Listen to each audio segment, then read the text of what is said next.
श्रीमद् भागवत गीता द्वापर युग में लिखा गया ग्रंथ है जो वर्तमान में मौजूद है। इस ग्रंथ में लिखा हुआ हर शब्द भगवान श्री कृष्ण ने अर्जुन से कहा था।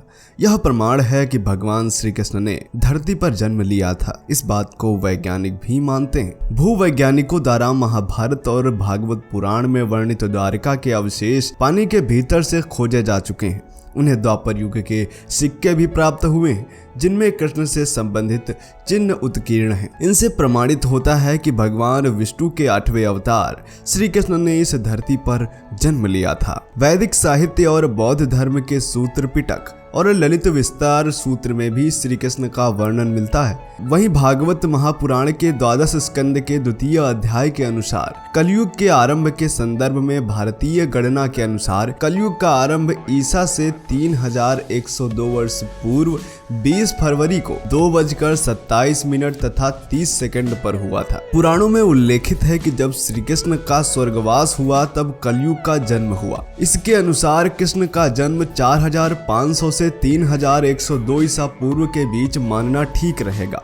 इस गणना को सत्यापित करने वाली खोज मोहनजोदाड़ो सभ्यता के विषय में 1929 में हुई। इतिहासकार E.J.H. मैके द्वारा मोहनजोदाड़ो में हुए उत्खनन में एक प्राचीन भित्ति चित्र मिला जिसमें 2 वृक्षों के बीच खड़े एक बच्चे का चित्र बना हुआ था, जो हमें भागवत आदि पुराणों में लिखे कृष्ण द्वारा यमलार्जुन के उद्धार की कथा की ओर ले जाता है। इसके अनुसार महाभारत का युद्ध 3000 ईसा पूर्व हुआ होगा, जो पुराणों की घटना में सटीक बैठता है और पुरातात्विक अवशेष भी यही बताते हैं।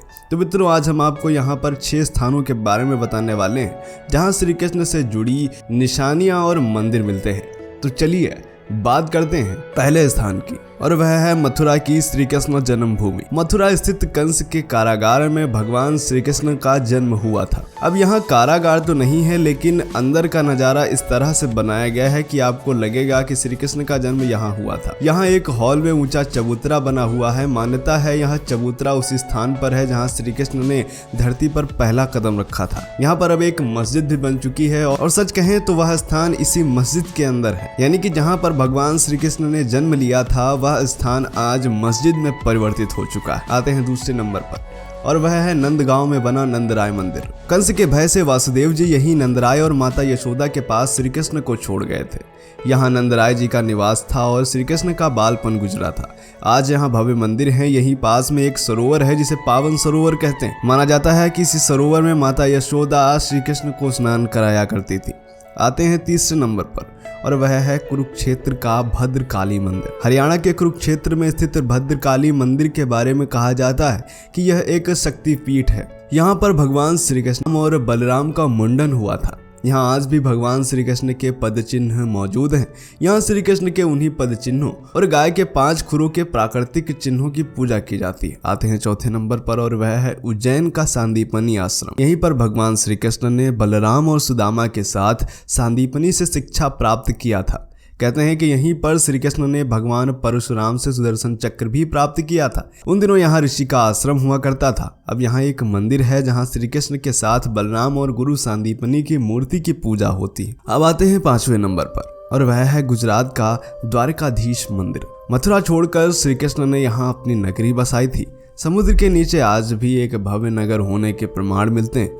आज यह स्थान विष्णु भक्तों के लिए मोक्ष का द्वार माना जाता है। अब आते हैं छठे और इस वीडियो के अंतिम नंबर पर, और उसका नाम है कुरुक्षेत्र का ज्योतिषर तीर्थ। कुरुक्षेत्र में जहां श्री कृष्ण ने अर्जुन को गीता का उपदेश दिया था, वह स्थान ज्योतिषर और गीता उपदेश स्थल के नाम से जाना जाता है।